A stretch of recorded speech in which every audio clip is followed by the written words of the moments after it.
This is Pete Feenstra for GetReadyToRock.com, talking to the guitar legend that is, the songwriter that is, and recording artist with, there's the album, a brand new album called Shine on Provoke Records, the legendary Mr. Bernie Marsden. It's great to have you here, Bernie. Nice to be here with you. And would you say after recording something like 100 albums in your career that this is the definitive one? The one that, you know, that everybody's been waiting for? I've been waiting for this album. I think it's great. I think it is, certainly is, it sums up pretty much how I've been feeling over the last 15, 20 years. I've been not so much compiling songs, but I've been keeping stuff for no apparent reason other to myself. I thought I won't record that one, I'll keep that one for some time, and they've all more or less come out on this record. That's what songwriters do. Yeah, I guess they do. Sometimes you keep a line, I guess, or lick. Yeah. Keep one line and change stuff here and change stuff there. But yeah, I am pleased with it, I must say. And that being the case, did you have all these songs, were they always going to be on this particular record? Or yeah, apart from Trouble, I guess, which is... Trouble. There's a couple that I've recorded before, but I went back to them and I'm thankful to people who have bought stuff in the past, say 10 years, stuff like Big Boy Blue or Stax, and they go, well, if you're recording in, you know, a new album, don't forget a lot of people have never heard those songs. That's very true. And I'm thankful because there's a couple of songs that I probably wouldn't have considered. I rewrote some of the, rewrote a little bit, but I'm really glad that they pointed that out, as I would have forgotten about that. I suppose there's the obvious thing about the CD format, of course. It gives you an extra 10-15 minutes in the old days. It does help. It does help. Yeah.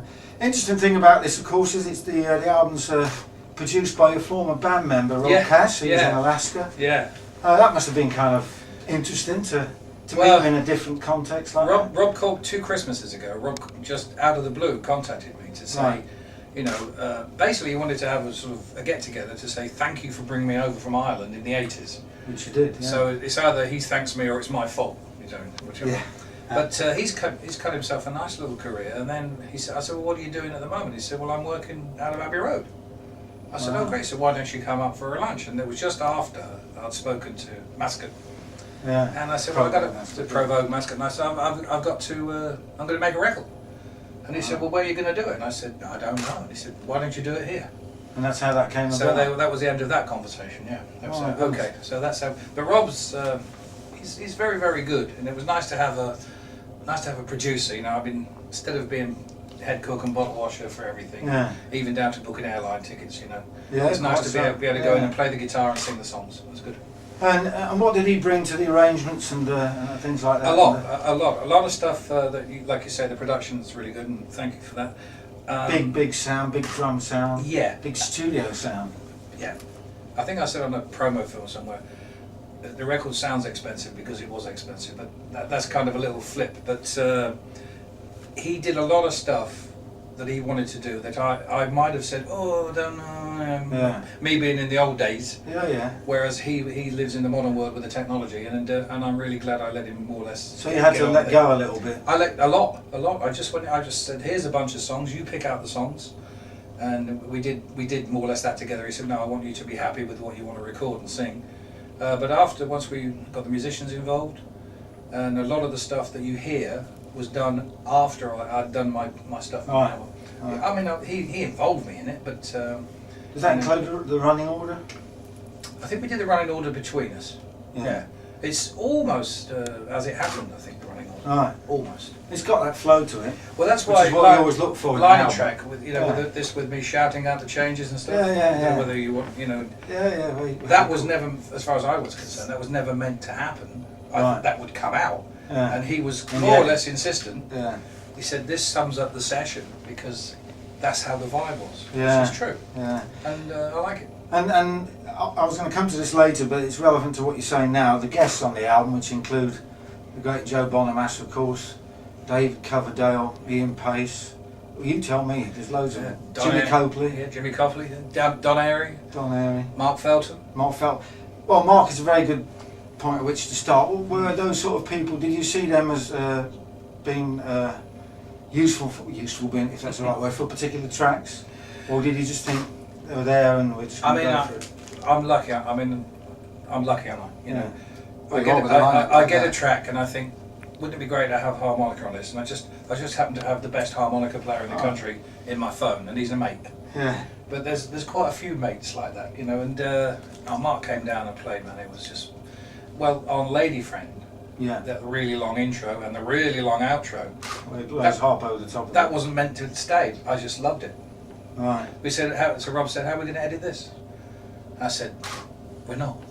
And he said, "God, thank God you said that." He said, "I didn't want to do it." Was the basic track already done for that? And The then you basic asked him track, to play over the yeah, top of it? and we thought it would be. I thought I would edit it down to to a certain amount of time. But Mark played so great over the intro.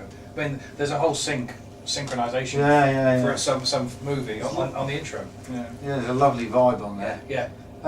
Just momentarily going back to all your career, all the bands you've played with, UFO, Wild Turkey, Babe Ruth. I'm reading these, I can't remember them all. Cozy Powers, Hammer, Alaska, M3, whatever, Pace Ashton and Lord, the great John Don't forget Lord. the great John Lord. At what point did you think that you found your own songwriting voice? Because songwriting's become a big part of what Bernie Marsden Yeah, I guess the second Babe Ruth album as early as that? was probably when I found I was kind of, people were expecting me to write. Yeah. As quality, I think David Coverdale and myself working together. That's when I'm glad though that I had the experience of doing the writing with Babe Ruth and with Cozy Powell as well. I wrote a lot of stuff with him. Yeah. And I think if I hadn't had that kind of previous, the Whitesnake stuff, from my point of view, wouldn't have been as good. So I've always been conscious of songwriting though. I always thought, you know, without songs, you're nowhere. And it's a self-confidence thing as yeah, well, of course. Yeah, I mean, I always see people around, people say, oh, you played, you know, say, oh, he's a great guitar player, he does this. And I'd see guys opening up for when I was in UFO or whatever, Wild Turkey or whatever, and I'd see these great guitar players thinking, well, he's much better than me. You know, he might not have been, but that was my take on it. Perception at the time. I said, but I think I can write pretty good songs, you know, and I always thought, Mick Ralphs was a big influence on me because we lived in the same apartment at one point. And Mick was never interested in being a guitar hero, and he's a great guitar player.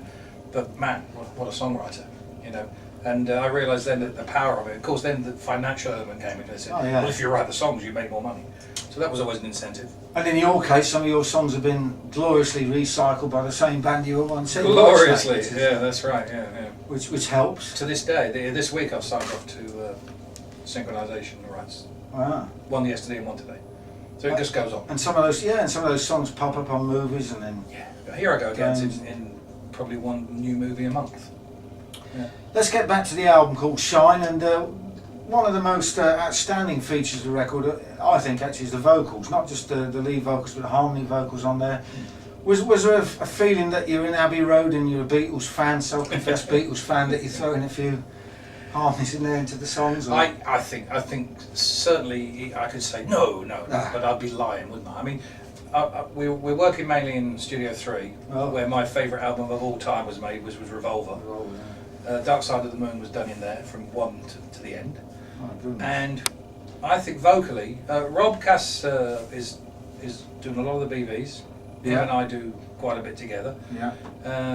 But again, because I had other people involved, in the past I'd always did the harmonies myself. You did? But I thought, but hang on, now I don't need to. There's other people around, different type of voice, different feel. But Whitesnake used to have 3-part harmonies, didn't they? Yeah, that was a key part of Whitesnake. That people often overlook. Yes, yeah, you're right. Yeah, yes, that's good that you noticed that. Not many people have over the years.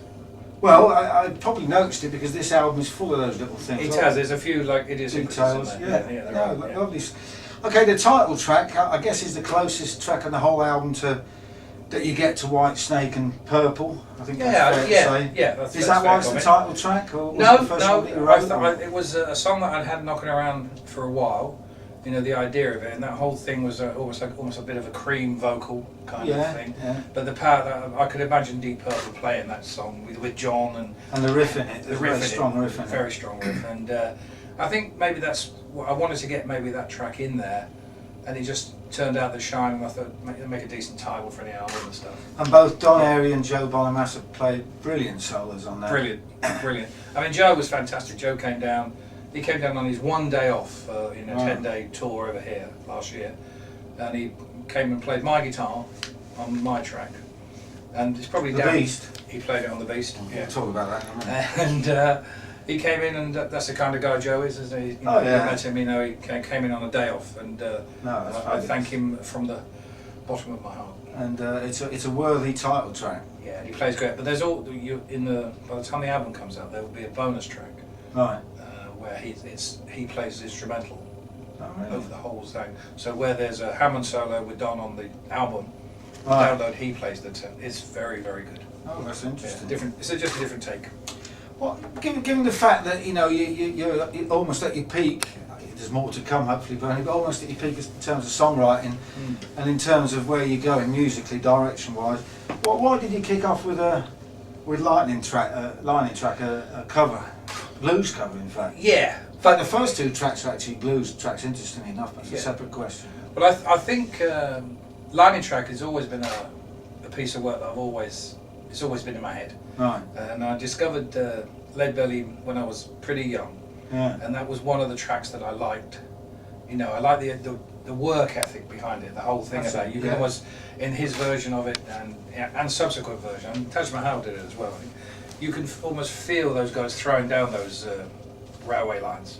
Yeah. There's a certain power. And it's got a percussive feel to it as well. The track. So then I just picked it up. I thought, hang on, you know, it's going to be acoustic guitar, and then oh yes, he has got a Led Zeppelin album. So you know, what do? You know, if you're going to steal from the best. And I think you've got. I'm right in saying you've got a monumental blues collection back home. So I suppose you dip into that sometimes. I can dip into as much of that as I want to, but you know, it's a matter of interpretation. You want to. Well, that's what blues is. You need to do it your own way and try and put a little bit of yourself into it, but retain what it is. You know. And the other blues track is Wedding Day. Did you put that in there to kind of make the connection with your previous blues rock past? Not really. Wedding Day was a song that I put together, and that was done instrumentally. That was done and dusted, but I had no idea what the lyrics was going to be. Right. And it took. It wasn't it wasn't hard work. I just didn't really think about it. Right. And I recorded it. And I thought, what would Big Bill Brinsley have done if he'd have been able to play a Fender Stratocaster? You know, that was the thing. And you know, that's where the picking thing comes from. And there's some really decent guitar sounds on it. There's some lovely tones on the album as a whole. Yeah, it's a Guitar Police joy. You know, there's Guitar Police joy. People will come back and say to me, "Oh, what settings did you use?" And I dread that because you know, people say, "What effects do you use?" And I say, "Well, I use a guitar and amplifier." You know, it's kind of rest is in your fingers. It's quite simple to say that. These days, it's a bit different. But Wedding Day came, then I thought, hang on, what about everybody? A girl who could get away. If you're not careful, she might get away. Yeah. And we've all had one of those, I think, over the years, and vice versa. So that was what it came out, and that just came to me while I was driving backwards and forwards between the studio. Yeah. So. And having started off in a kind of bluesy vein, in a very interesting bluesy vein, I have to say, you then moved to kind of AOR, which is a kind of a big departure on a track called Walk Away. Now, you've said in the past that you've been into bands like Journey and Aerosmith. Was that what you had in mind when you recorded that? that? I think maybe, I've always been a great lover of melodic rock. You know, I like great singers. Which is, it's always hard to find a really, really great singer. Yeah. And once you work with people like David Coverdale to sing your songs, what do you do? And if you look through the rest of Rob Caspian, one of them, and other people. I've put together some decent bands since Whitesnake, but singers have always been a problem, always. Right. So I end up singing myself, and I'm a singer who can. I'm still a guitarist who sings, but because you kind of know what the song should do with that kind of quality singer. But you say you're a guitarist that sings, but actually on this record, I've already alluded to the fact that one of the strengths of this record is your phrasing, your tone, your singing. I mean. Did you approach that? A lot of that has to be down to Rob Cass.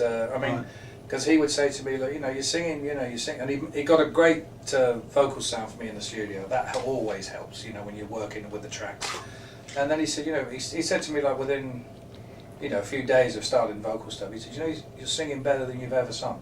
Well, so I said, oh, thank you. And confidence-wise, because you're always, you can be confident, but you could always think, well, he's just saying that. But then I started hearing the playbacks, and I thought, yeah, it does sound good. Well, who do we think we are? That is a particularly strong. Yeah. By that time, I was on a roll. Yeah. And what was the time span that you recorded these over? We started in February last year. and we finished just into November. But that wasn't every day. I'd work 2 or 3 days, then I'd go and do gigs or do guitar clinics.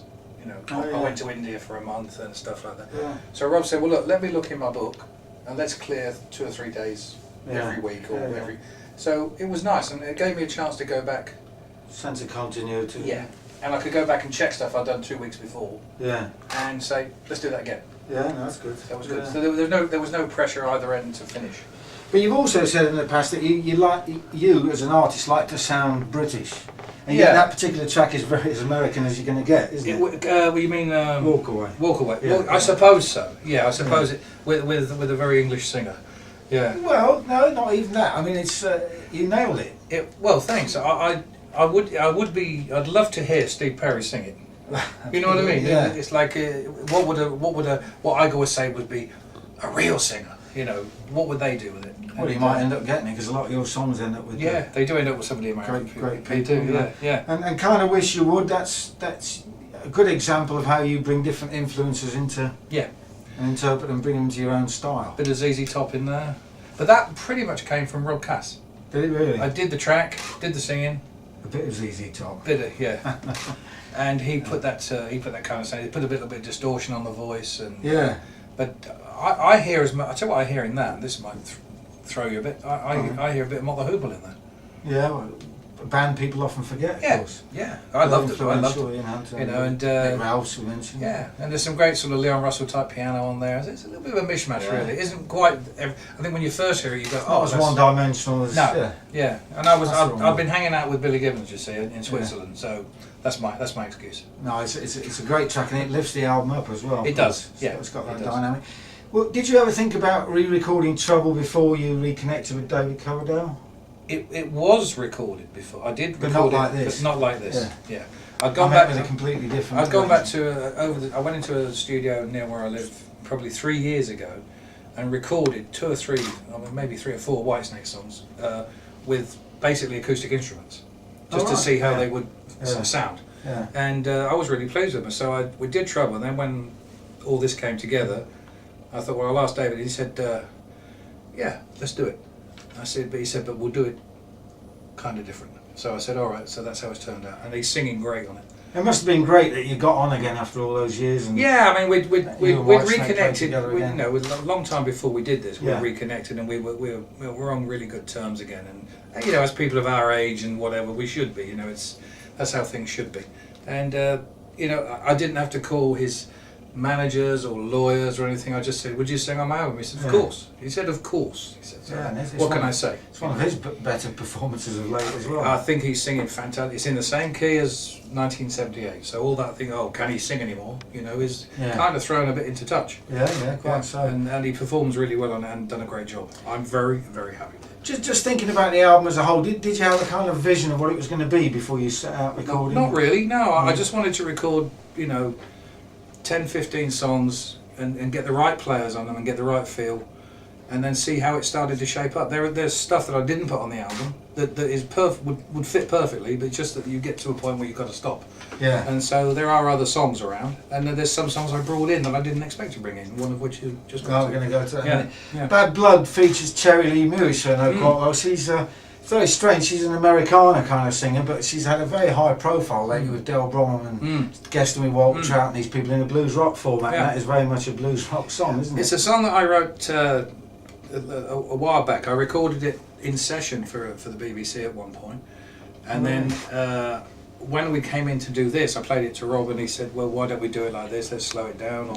So I went back into the studio, and then while I was doing that, I thought, hang on, I'll put Cherry on this. Yeah. And good choice. It's worked really well. She's really good, man. She's she has a good understanding, and it's her first time I think she's recorded with what you would call a full rock band. Yeah. She's been gigging like that a little bit lately, but it fits well. And again, we're going back to the vocals and the phrasing Dragonfly, Danny Kerwin song, funnily enough, because it's an ode to Peter Green, a homage to Peter Green, but it's a Danny Kerwin song. Well, the reason for that is it light enough in there for you? It's cool. Oh, okay, sorry. 3, 2, 1. The reason for that is 2 years ago, maybe more now, I went to see Peter who I've been in touch with since he came back. He did an album for him, of course. And did all that. And I've said to him, if I go in the studio and record a Fleetwood Mac song, because you know what he's like, he can be, I said, what would you choose? And I thought it'd take like 15 minutes to come up with an idea, because he thinks he's a deep thinker. And within 15 seconds, he said Dragonfly, and that made me laugh because it's not. Was that because you were going to do it? No, I think he just, maybe it was. Maybe I never thought. Maybe that's possible. And I said, would you come and play? And he said, oh, let me know. But I think he chose Dragonfly purely because it was Danny's song. But I've always loved Dragonfly, and Danny Kerwin is one of the great lost songwriters. Yeah. And I'd asked them, Peter's people, how do we put it? Can he come down and play on it? Because he said he wanted to. Yeah. So they said, oh yeah, we'll sort it out, we'll discuss it, we'll do this, we'll do that. So that was in June, almost a year ago today. And in October they called me back and said, oh yeah, Peter's, we're quite open to it. I said, I'm done, it's done. But I had done it with Peter in mind, as you can tell. Yeah, and again I come back to the vocal, and it's fantastic. Yeah, it's just, Danny. It nails the emotion of the song. Yeah, and especially with the pathos behind it, with Danny's situation, and he landed on an apple leaf and stuff. It's like, it's just lovely, I like the feel of it. And apparently Steve Lucath is on this record as well. Yeah, Steve was gonna be on. Oh, he's not. Okay. He's not on. I couldn't find him on any. Yeah, he was. He was my first call. Right. We ran into each other, and he sort of, he told me, he said, I'm going to be on your album, and we did. He was going to play on. The plan was for him to play on Walk Away. Yeah. Which makes sense. Yeah, absolutely. Yeah. So he'll do the next one. He'll do the next one. Just thinking back to your career now, generally speaking, did you ever feel trapped by the fact that the fans always wanted you to play something by Whitesnake or Whitesnake related? No. Particularly in terms of your gigging career. Well, no, not at all really. Good. Because without those songs, I wouldn't still be gigging, would I? A lot of my contemporaries over the years, no names, are out there moaning because they have to do this and they have to do that. Yeah. They don't really want to do it, whereas I, not cherry pick, but I turn down, I pass on as many gigs as the ones I do. Yeah. Because the Whitesnake thing has given me that opportunity. To do that, yeah. So if those songs have given me that opportunity, when I play live, if somebody wants to hear, I can't do them all. No. But if I don't do, it's a bit like, if Eric doesn't play Layla at a gig, people are going to be a bit annoyed, aren't they? I'm not putting myself in that bracket, don't get me wrong. But if I don't do Here I Go Again, people are disappointed, And I don't mind playing it, it's really good. I play Is This Love, I had nothing to do with that. Oh, it's a great song. Yeah. It's kind of like a thank you to the Whitesnake fans in a way. But I don't do it all the time, but just sometimes I do. And after you left Whitesnake, you cut a couple of solo albums, but you didn't really go for your solo career, did you? You formed a Leicester. No, maybe I should have done. Maybe I should have done a Joe Bonamassa. You can think about that in retrospect. Retrospectively, but were you looking towards being in another band? Was that the thinking behind the Leicester? Was that? I've never been one of these people that look back and wish. Just looking at it professionally, what I maybe should have done at the time, I should have possibly gone to America and found myself a niche in America, or even Japan, where I was really popular. Particularly as you had the songs. Yeah. I had the songs, I had the reputation, and I could have gone into Tokyo and started to. Yeah. But how long would that have lasted? The whole thing. So I got into a band situation. I like being around people. Now there's supposed to be some dates later in the year on the back of this record. Yeah. Who's going to be in the band for that? I don't know yet. I don't know yet. Hopefully it'll be the guys from the album, whoever's available. Hopefully Jimmy Copley and Ian Jennings, maybe John Gordon. I'm not sure who's available. I don't think David Coverdale will be available for my gigs, but you never know. You never know. Of course, a parallel career that you've always had or an interest has been the blues. And have you completed the blues movie yet? Yeah, film's done. Yeah, it's done. And what's that called? A Day in the Delta. A Day in the Delta. Yeah. Now, how would that differ, for example, from playing devil's advocate here? How would that differ from Kenny Wayne Shepherd's effort a few years ago that you probably saw? No, I didn't. Well, he went down the Delta and interviewed the same guy you did, actually. What, Jigging? No, what was he called? The 83 that was dead now, the guy. Oh, Honey Boy. Yeah. Honey Boy Edwards, yeah. Right, well, Honey Boy was, I knew Honey Boy really well. Who I once promoted. Yeah, yeah, you did the one for Buckingham. Yeah. Yeah, I introduced that show. I can't remember. Yeah, That's you did. great, isn't it? Yeah, you did that through a guy called, we digress on Yeah. it, but you did that through a guy who did a festival afterwards. That's right, yeah. Yeah. I went down there because Clarksdale, it's a day in the Delta, but really what it is it's almost a travelogue for Clarksdale. Yeah. The mayor of Clarksdale is a friend of mine. Really? Yeah. And Morgan Freeman has become, Yeah, we've become pretty... Ground Zero, I think, pretty, down there. So I played at Ground Zero. Morgan was there. Yeah. They were outraged because they'd never seen... I got up and played with a band. And all the cooks came out, all the bar people came out to watch. All right. And they just... Morgan was like, this has never happened before, what's going on? So we became quite pally. And What kind of stuff did you play? Just American stuff, Yeah. you know. I played with a band from Memphis, but they were real good guys, real good band.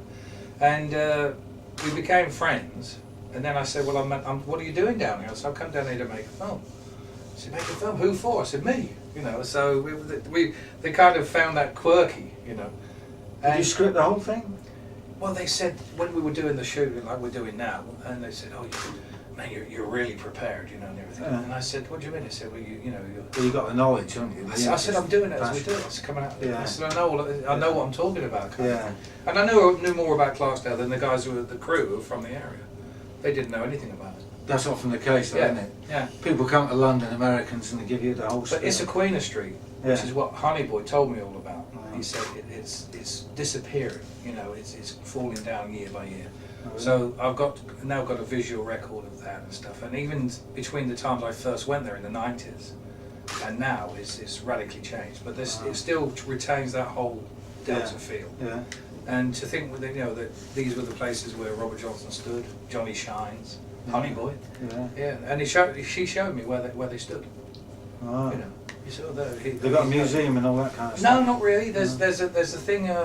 Well, yes, no, that's wrong. There is the Delta Museum, but on Issaquahna, it's just around the back of Ground Zero. Ground Zero is a good gig, and it's also a very good restaurant. You know, so I'm really promoting, you know, Clarksdale.